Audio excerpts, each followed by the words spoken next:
Ladies and gentlemen, fellow Americans, let us take a moment to address a matter that may seem trivial on its surface but strikes at the heart of where our nation is today, culturally, politically, and socially. Stephen Cheung, the White House communications director and one of President Donald Trump's most trusted advisors, has stepped into the public conversation surrounding the backlash to an American Eagle ad featuring actress Sydney Sweeney. His voice is not the first, and it certainly won't be the last. But in today's climate, it is a voice carrying the weight of an entire administration. The reaction to Sweeney's ad, where critics described her appearance as tone-deaf, provocative, or controversial, did not emerge in a vacuum. It was amplified through social media echo chambers, elevated by pundits on mainstream media platforms, and cemented by political commentators eager to find their next moral outrage.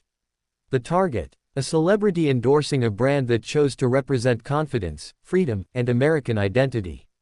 Stephen Cheung didn't mince words. He didn't hide behind vague platitudes.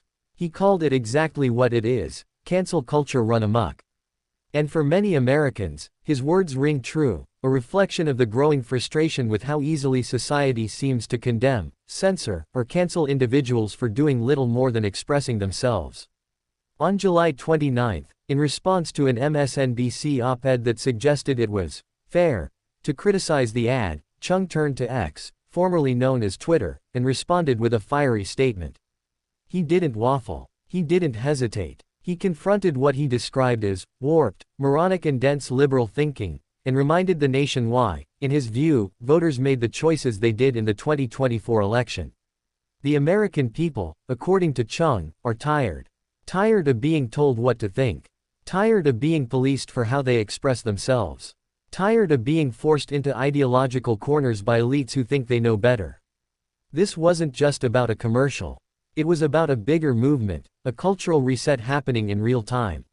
Sydney Sweeney, whether she intended to or not, became a symbol.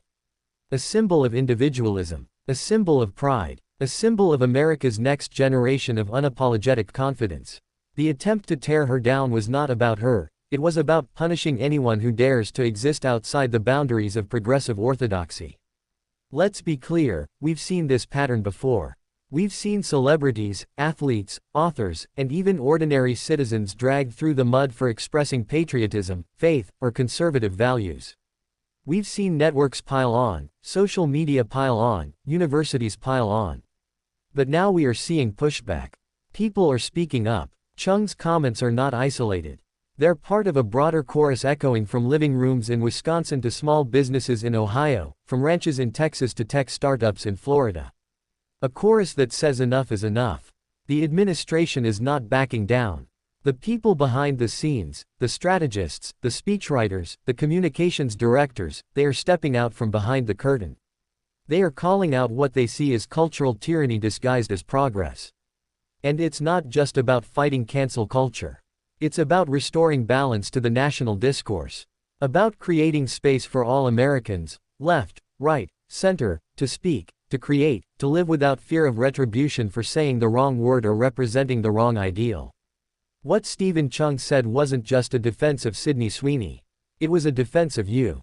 It was a defense of the family watching football on Sunday night who doesn't want to be told they're problematic.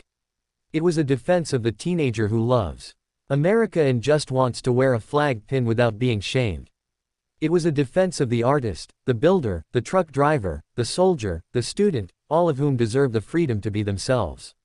Because what's happening now isn't about holding people accountable. It's about control. It's about dictating acceptable thought. And it's coming from those who claim to be the most tolerant. In 2024, millions of Americans cast their vote with this exact issue in mind. They didn't vote out of hatred. They voted out of exhaustion.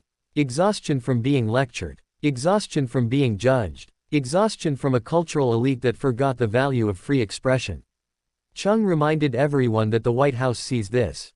That it understands the cultural battles shaping our nation are just as important as the economic or geopolitical ones.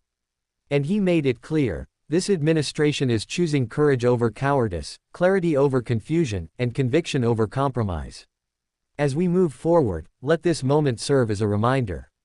A reminder that even the smallest controversies often reflect deeper national currents. That even a clothing ad can ignite a firestorm that reveals just how divided we are, but also how ready many are to push back. Sydney Sweeney didn't ask to be a symbol. But she became one. And now, thanks to people like Stephen Cheung, that symbol won't fade quietly. Instead, it stands, as bold and defiant as the stars and stripes themselves.